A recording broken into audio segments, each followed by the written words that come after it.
In the midst of Ramadan, one of the most important pieces of the Islamic calendar, local Muslim leaders and law enforcement officials, including LA County Sheriff Jim McDonnell, gather in this mosque in Inglewood to talk, to pray, and to break bread. That's what we have to work together, to eliminate these hate crimes, to eliminate all this nonsense about Islamophobia.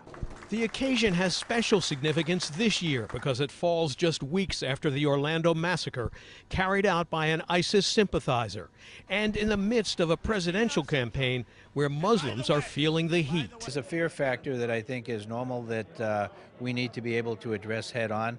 There are a lot of people very fearful of how they're perceived by the larger society. We need to make, as best we can, make every member of our society as comfortable as they can be. Sheriff McDonnell says events like this contribute to a very important relationship between the Muslim community and law enforcement, a relationship that's already had a huge impact on public safety. We've seen it over and over again here in the United States, where we get information from members of a variety of different communities about people who are expressing anger, expressing frustration, to a point where they may be in a position to do something violent. We feel very safe.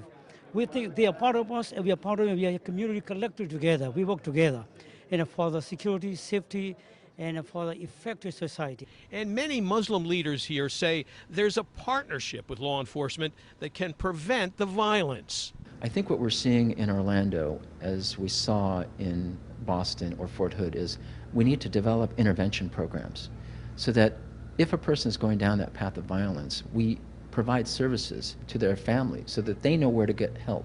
And if they're planning something violent, then we report that to the authorities.